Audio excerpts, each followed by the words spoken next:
Hello, and welcome to Badger Talks Quick Picks, which brings exciting happenings, resources, and talent from your UW flagship campus to the people of Wisconsin and beyond.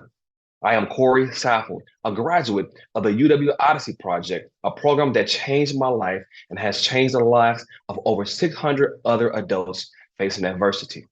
Odyssey helped me find my voice, and I went on to receive my bachelor's degree, served 2 years on the UW Board of Regents, and now start law school.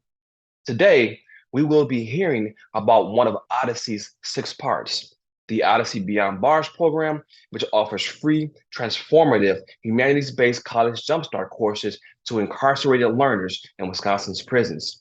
Through reading and responding to works of writers like James Baldwin, George Orwell, Plato, Toni Morrison, and Dr. Martin Luther King, students explore their own thoughts and beliefs while developing confidence in the power of their voices.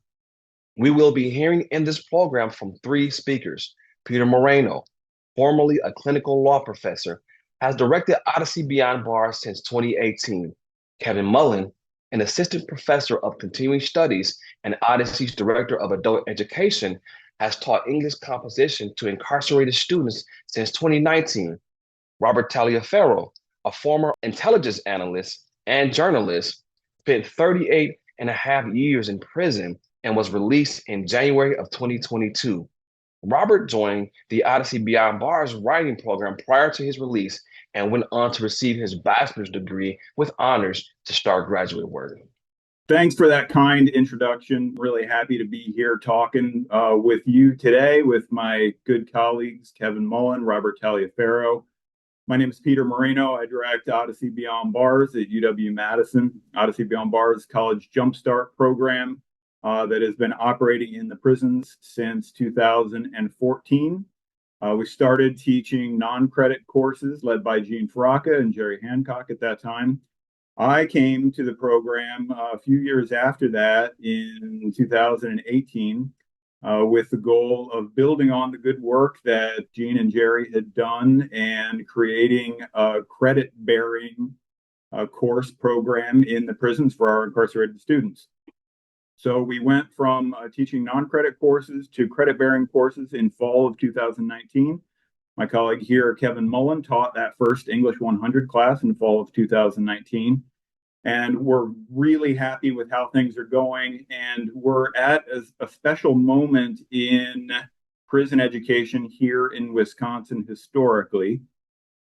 Just this year, the U.S. Department of Education has reinstated the eligibility of students in prison to receive Pell Grants, which is creating a lot of interest in higher education among colleges and universities here in Wisconsin in teaching degree and certificate programs in the prison supported by this new source of federal financial aid. What that means for Odyssey is that there are a lot of colleges, a lot of students talking about what it would be like to launch a degree program or enroll in a degree program in prison. There's a lot of interest in these programs. A lot of administrators are talking about how to work together to offer them now. What we really need in the prisons, given all this new interest, is college-ready students. And that is where Odyssey fits in. Our specialty is getting students who have an interest in pursuing college, but maybe need some development of academic confidence, maybe some skill development to be ready to tackle college level coursework. So what Odyssey Beyond Bars gives those students the opportunity to dip their toe in the water, so to speak, of higher education, take a credit-bearing class through UW-Madison to begin to develop those kinds of skills that they'll need to go on for more college. And speaking personally, my background is as an attorney and clinical law professor in the prisons. I've been working in the prisons now for about 15 years. My work history and interaction with folks in prison dates back to about 2008. And for a long time, I was going into prisons doing this legal work, feeling good about the work that we were doing, but also sensing a deep sense of loneliness, desperation, kind of a hopelessness that I would sense in the prisons among my clients, among other folks that I would talk to in the prisons. And what I absolutely love about Odyssey Beyond Bars, is that is dispelling a lot of that negativity that I saw in the prisons. And when you walk into an Odyssey Beyond Bars classroom, there is a sense of hope, there is a sense of possibility, there is a sense of future that the students feel and express in that classroom. That to me is such a breath of fresh air. I think Odyssey Beyond Bars is so needed. I'm so happy that we're on the cusp of offering more in terms of higher education in the prisons. And I'm really proud that Odyssey is leading the effort to get students ready to tackle these college degree programs that we're getting ready to offer. I want to turn it over now to Kevin Mullen, who taught as a professor in fall of 2019, that first English 100 class, and get his perspective on how things went in the classroom that first semester, how he thinks things have evolved since then in the prisons. Thank you, Peter. And, I think back to that first conversation that you and I had around starting a program like this in the prisons back in, 2018, 2019. And the first thought that I had about a class that would fit well was English 100, which is the introduction to college writing course that is often a requirement for most colleges and universities across the country. And my thought was, not only would this allow students to kind of make progress in beginning a degree and finishing a requirement that would be a class they would take in future programs, it also had the opportunity to allow them to develop a stronger sense of the power of their own voices, as well as a stronger sense of the community in the classroom itself. I had been teaching Introduction to College Writing for about 8 or 9 years, both on campus and with alumni in the Odyssey Project. And I had just seen again and again how this strong community of writers would form around the shared responses to different writing prompts that we would do over the course of the semester. So I also would see more of a confidence that people realized not only could they be successful at the college level, but their voices were powerful. They were things that their ideas could go out there into the world and create a real positive change in the way that people think about things.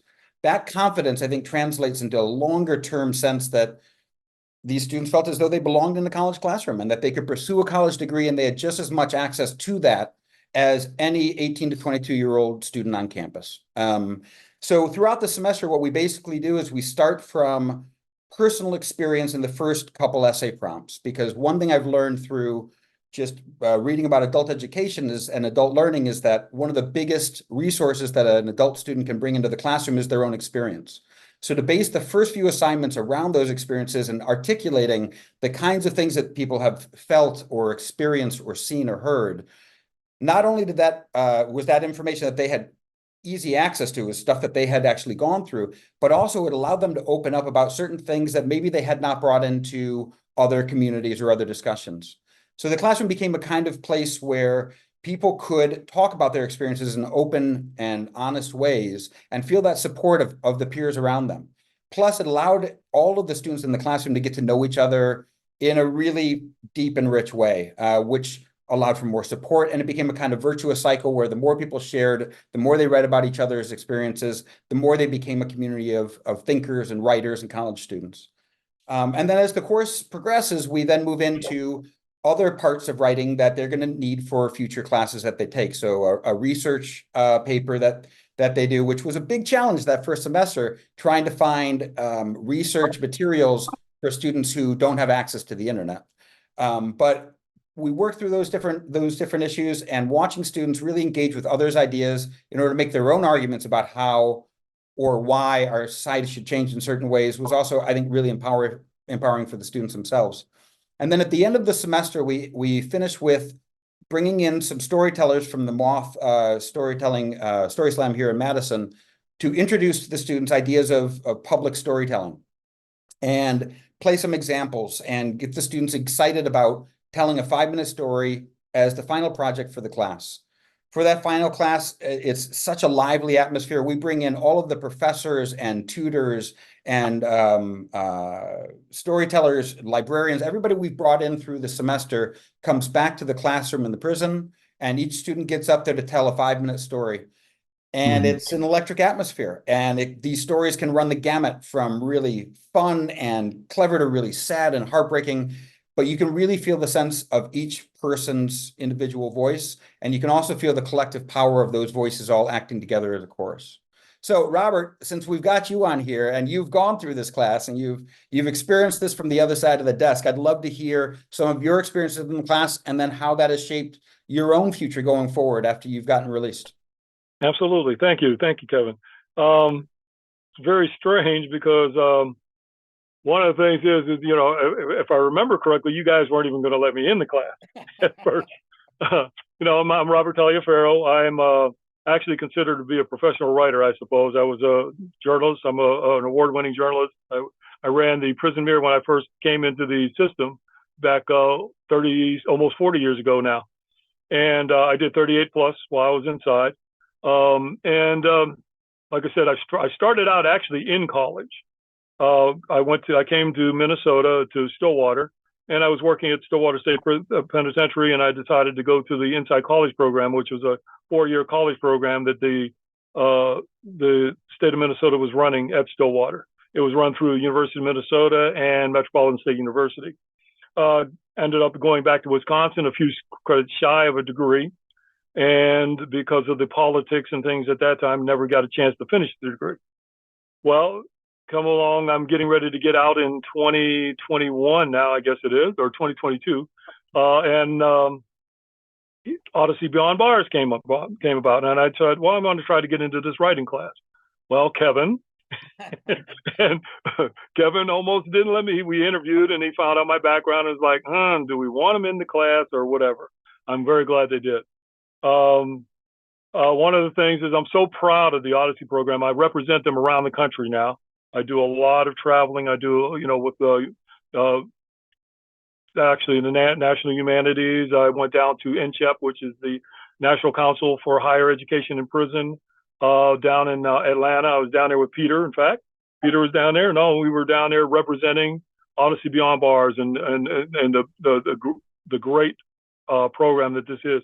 I'm so proud of it that even though I had a English 101 in my resume already with regard to Metropolitan State and University of Minnesota, when I got my degree last May of 2023, I got my bachelor's degree and I changed over my writing, my introductory writing course to the OBB program, to the credits that I received there.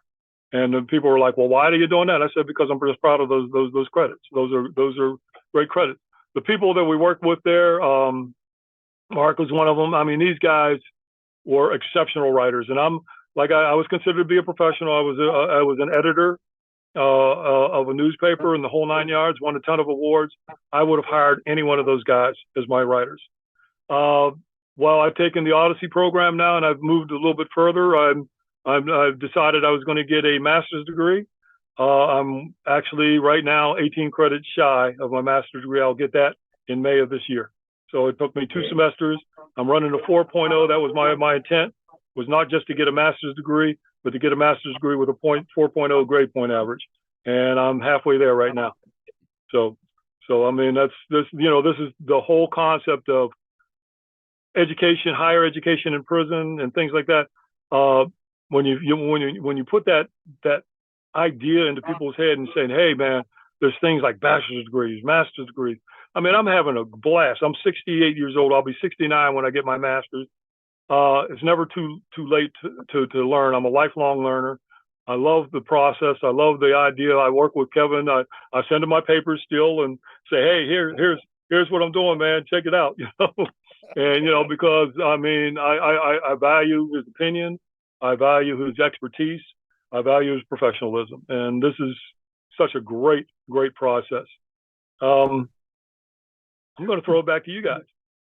Robert really is such a great testament to the power of voice that the Odyssey Project generally prioritizes. And I'm wondering, Kevin, if you could talk a bit about, your role as director of adult education generally in the UW Odyssey Project, of which OBB is a part, and just how your background and the expertise of the Odyssey Project was applied so successfully to this context? Like, what did you learn in the community-based aspects of the Odyssey Project that translated well into the prison system? Well, I think right away, what I could feel in terms of similarities in between the two classrooms is that I could feel that there was there were some students who suffered from a little bit of a lack of confidence that they could be successful within a college program, within a college classroom. They weren't quite sure if they fit. And I could feel that both in the community and in the prison. But one of the ways I think where people can figure out that they do fit, that their voice is not only acceptable, is really valued and really powerful, is by tapping into that really that wellspring of experience, of talking about the kinds of things that they have seen and overcome within their own lives, and how they navigated them. And I think that when that starts to knit together the community, when the community starts to really form around some of these stories, then you have this network of support. And then you have the confidence that starts to build. So I think it was really looking at how things like storytelling and personal essays and a constant sharing of writing. I mean, one thing we do in the community class that is translated really well into the prison classroom is the Odyssey Oracle, which is a collection of student writing that we kind of pull together. We make to look really engaging and colorful. We bring in images and pictures and bring people's stories out into print. I've had so many students both at the classroom at Oak Hill as well as a classroom here in Madison who have said that they felt like they were published writers by seeing their words in print. And I think that that's an empowering thing.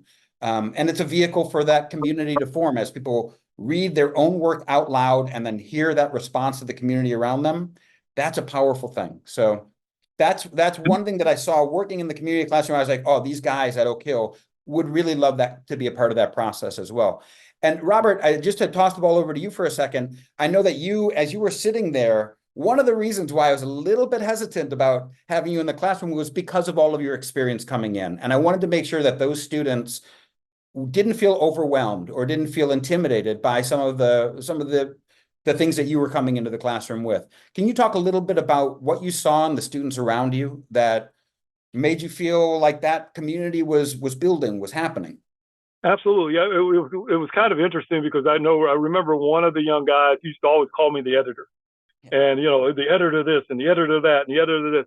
And there was a lot of times when we would have the papers that we were writing and the guys would come to me and they would say, hey, you know about this. How do we do this? When we were writing our research paper, for instance, a lot of them have never had seen a research paper at all. I had, of course, written several of them because in the undergraduate program. So I was able to instruct and work with the guys, acting like a tutor in some respects. The other interesting thing, before I forget, is one of the things with my master's degree, I'm getting a certificate of adult education along with the master's degree. And the master's degree is going to be in correctional curriculum educational development. And that's what the title of the degree is. So the process is that one of the things I saw with the Odyssey I would have hired any single one of them as one of my writers. And I told them that when we graduated. As I said, these guys, there was one, in fact, he was probably the shyest writer that we had in the class when we first started. And his writing was phenomenal. I would have hired him in a heartbeat over anyone else. And that was an important process. And I think they needed to hear that because it's like, this is the guy that is a published author. This is the guy that's won a ton of awards as a journalist. This is the guy that's been all of these things before he came to prison. And here's the guy that's sitting up there and giving us his compliments. And I was giving him honestly. I don't believe in setting people up to fail. I don't believe in just making up whatever, stories to say, oh, I want to make you feel good. I believe that, you have to own everything that you do. I have to own stuff, and they had to own it themselves. And I tell you one thing about it, Peter and Kevin, the fact that you guys let me in that class, man, is one of the most affirming things that has happened to me when I was, confined. I did a lot of great things, with all the awards and all that. But that class, it changed the whole dynamic. That's why every opportunity that I get, I represent OBB. Any opportunity that I get, I represent. And when I came down to Madison and I got to interview, Emily Auerbach, who founded the program, or was a co-founder of the program, and I got to do all of that, it was great because I used that as part of my processes for my degree that I'm getting for my master's degree. And both of the professors, when they read the papers, they were blown away. They did not know that the Odyssey program and the Odyssey Beyond Bars program existed, and that how extensive it was. So back to you guys. From my by the way, from my perspective, and inviting Robert into the class was kind of, we talked about it with Robert's painting it like it was a debate. I think we talked about it for about 15 seconds. Oh, okay. And it goes to this sense of community that Kevin was talking about. So I think we all recognized people who come into college classrooms come from a variety of backgrounds, a variety of talents. And there are folks that we rely on in every college classroom to inspire and lead others. And I think we saw that in Robert immediately. One thing that we're doing that's building off of what we've learned through our experience with you, Robert, frankly, is integrating more peer support in the classroom and formalizing it. So we started an alumni coach program whereby folks who have completed English 100 and who are still at Oak Hill are helping to mentor guys who are thinking about coming into the program, or maybe have started and need a little help, or they're not quite sure. And you see this sense of community building there in the classroom and in the prison.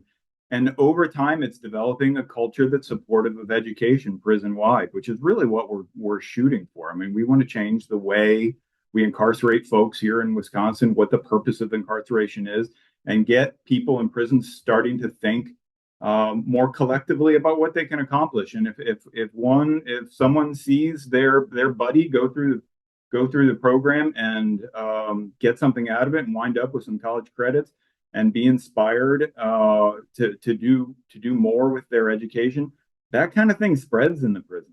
So we love it. And the more we're doing it, the more we're seeing that there's a demand for this statewide. We're operating in 4 prisons now. We could probably be in more if we had the staff and teaching and administrative capacity to do it. There is a demand for this everywhere, and there should be. I think that it's a gateway to get people in prison who wouldn't normally think about higher education to show them that it's for them too, and there's a way to get there, and the Odyssey Project will help them along the way. And there's a way it translates into real life too. It's like I was talking to Kevin. What I did is when I graduated in May of last year, I was the Outstanding Student Award recipient for the college. And we have a part of the class for it is to write a speech, a graduation speech. And I gave the commencement speech, right? That's right, a commencement speech. And ironically, at my commencement in May of last year, I gave the commencement address.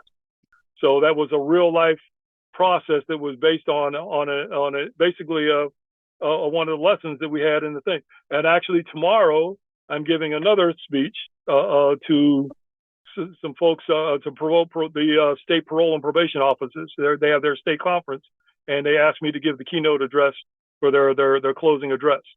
So I'm going up there this evening to give that tomorrow. So it's kind of interesting that one lesson that we thought was, why are we giving a commencement address? Why are we writing a commencement address? Why are we writing a speech?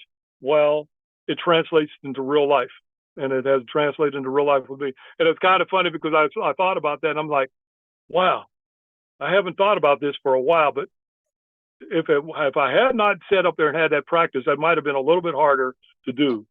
But I did have that practice ahead of time, and it was just a great thing. It's another thing that I attribute to the OBB program. It was one of my favorite days I've had in years, was being able to watch you give that commencement speech up in Minnesota, and to know that just, a year or two before you'd blown away the classroom with your commencement speech, and now you were up there in front of hundreds of people blowing them away as well. And that was a really, really cool moment to watch you do that. But Peter, maybe you can bring us out here. What do you think? Yeah, we were so proud of you that day, Robert, and it really inspires. We've shared your story with so many others We share your story with, as you know, we share your story with supporters of Odyssey. We share it with media. We share it with other students. And it's really inspiring others to follow in your footsteps. So I'm just really happy that you're still associated with the program, that we can have conversations like these. And we just wish you the best. You know, in all honesty, you would have been fine without us, but of claiming you as one of ours. Hey, I still tell you, I want one of those pins, those University of Wisconsin pins. I think they're pretty cool.